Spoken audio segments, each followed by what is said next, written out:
Hey y'all, Bill, the Instinct Survivalist, coming to you again with another Two Tip Tuesday. Hey, guess what? Great stuff in store today. At least I think so.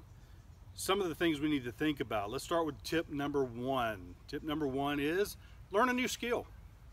Take every week, take every 2 weeks, whatever it is, mark it on your calendar and learn a new skill. Now, that skill could be anything from making leather goods. Now, I didn't make these. These are made by Reliance Leatherworks out of, we'll say North Carolina. Hey, Matt over at Reliance Leatherworks does a great job. This was a custom-made deal for coffee. Great job. Nice little tinder bag as well. So maybe even making leather goods, right? That could be a skill. Learn how to strop a knife. Again, I didn't make this. This is Sabbath Outdoor Survival, and some of you may recognize this, right? We gave away one of these. Learn how to strop a knife. Why? Well, so you can sharpen it, so that you can hone it, so you can make it much better. Don't want a dull knife regardless of what you do, so learn how to strop one. Is there a benefit of stropping over sharpening, over honing, over, well, it is a difference because you start getting the, sharpening gets the big hit, if you will, the big rocks, and you start getting finer and finer and finer, stropping being the final cut, if you will. Another example is maybe you want to build a saw. How did I do that? How do you do that? I had to learn, right? This one is mine. I didn't make this one despite everything else. I actually made this one and used it in the advanced survival class from Pathfinder. So thanks to the guys that showed me how to do this. Jason and Dave both helped me and showed me how to do this because I wasn't sure. I knew how to make a bow saw, not a buck saw, so they walked me through this. So that's tip number one, learning a new skill, developing everything, because when you develop a new skill, when you learn a new skill, and you're gonna practice it till you can't do it wrong, when you learn that skill, what happens is that means that you carry less gear.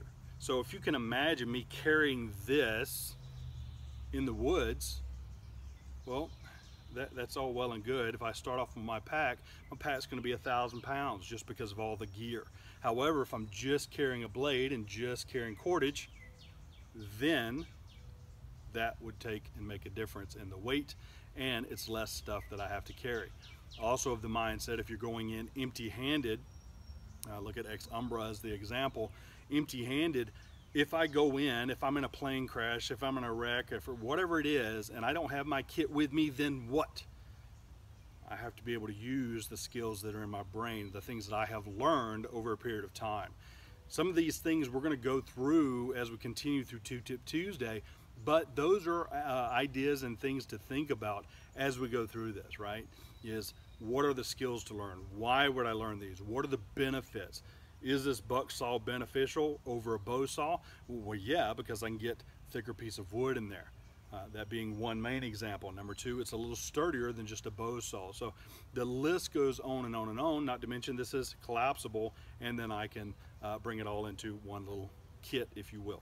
All right, so hey, if you're wanting one of these that are pre-made, some fine handiwork, Nick Stoll at Stoll Outdoors, I think. Contact me if you want the link for it, and I'll try to remember to put it down in the comments, but he makes some great handmade stuff as well. Guys, this isn't me selling stuff, it's just things I've seen. So by the way, hey, if you like this and you want some nice handy craft work that's rugged and better to use, then you might want to think about getting that. Maybe a good piece of kit. Same with the Leatherworks. These guys didn't pay me for this, it's just quality craftsmanship that I'm showing you and want to relay to you. So no side benefits. I paid for each one of these things, so we'll go from there. All right, so that's tip number one. Tip number two, knots. What? Knots, yeah. Learn how to tie a knot. Now, why is this beneficial? Why do we need to do that? Well, there's several things in this. There's a lot of, for those of you guys that follow the Art of Manliness, there's a whole series of things that a man should learn to do. And okay, some I agree with, some I'm not so much. It's just one of those things, and it's a great novelty piece to start with. But the other side of that comes down to is some of that information is really, really good. When I was a kid, one of the things I had to learn how to do was to tie a knot. We all technically did, unless you're really young and wear Velcro sneakers. We already know how to tie one. My recommendation is learn three. So if you can tie your shoes, and that's why I'm wearing tennis shoes today. If you can tie your shoes, then guess what? The benefit is you've already learned one knot. So now you need to learn two more. Now that granny knot, or it's an overhand with a bow loop, if you will, and I don't know, we always called it a granny knot after the fact. We had an overhand knot and then the bow, which was the granny. I don't know what the knot's called. I don't care what the knot's called. I just know it ties my shoelaces and what function and purpose it has. Now there's several knots that I know in my brain. I don't know what they're called, but the reality is I know how to tie them. Now, let me give you some examples of why you need to learn how to tie knots and why I say three. Okay, number one, you already know one, so you're ahead of the game, so now you got to just learn two. Unless you're a go-getter, then you're going to learn three more, right? So a toggle is an example. Some of you have seen the tripod that I've made, and the reason for a toggle is to hang things on it, right? So if I'm hanging a pot over a fire and using my tripod, okay, your toggle. The other thing is, and a lot of guys that have gone camping with me have seen this, or gone in the bush with me have seen this, is I will take, when I'm through setting up everything, I'll take the other end of this bridge line and I will put a loop in it and then hang a toggle on it and then hang my bag so it's off the ground. Okay, that's what I do. Regardless of where I am, I will do that, and then I may additionally do another one for my axe or hatchet, depending upon, am I going to bury it in the tree, bury it in a stump, or just hang it, and that may be the case. So toggles being number one. Number two, a prusik knot. So here's a couple of them. This is my ridge line. Oh, so I knew I had another one. This is my ridge line, and I have two of them. I usually have three of them on the ridge line itself. And the reason that I talk about these knots and the benefit of these knots, sorry about that, let me get that out of the way, is because what happens is as you put tension on these things, they don't slide. Okay, so I can pull, pull, pull, pull, pull, and it's not going anywhere. What it does is it tightens on itself, and you saw a little give because the knot down at the other end is a slip knot. And I purposely wanted it to be a slip knot so I could adjust if I needed to. But the reality is that now this line, I can tighten a tarp. Okay, I can tighten a tarp and pull, pull, pull, and it's going, but it won't go the other way. Okay, so you can see that, and I can run a toggle through there once I've run it through the grommet. Okay, that's why I would use a prusik knot. Now, what does a prusik knot look like? Hey guys, one of the easiest freaking knots I know other than an overhand knot. Sorry about the dog, he's deciding and now he wants to go in. All right, so first off what we do is we start with a loop. We've tied a overhand knot in it, right? You already know this one.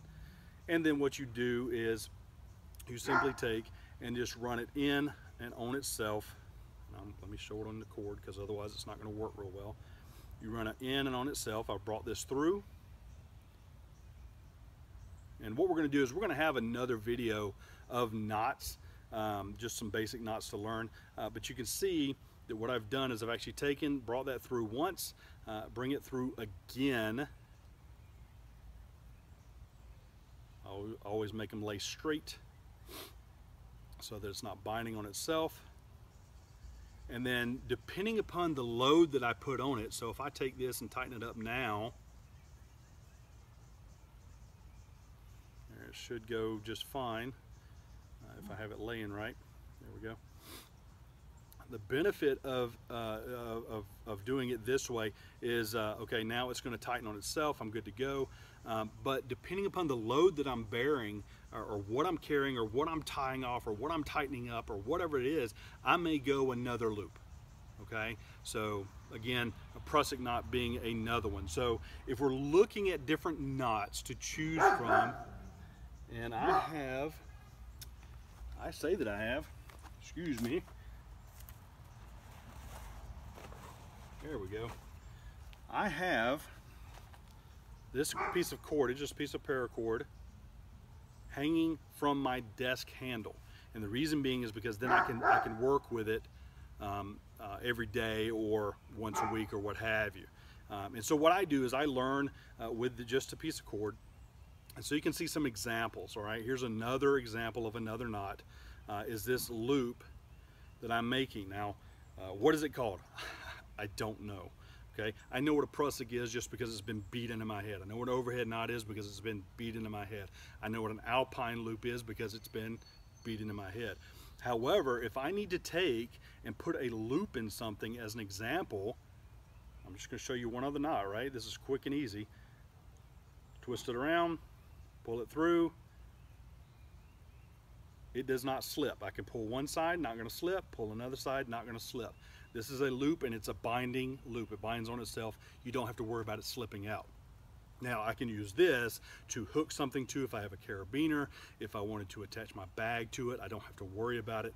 That type of information is useful because now you're out in the woods and you go, ugh, and you put up your tarp and your tarp collapses and you're not sure why, because mainly you didn't know how to tie a knot.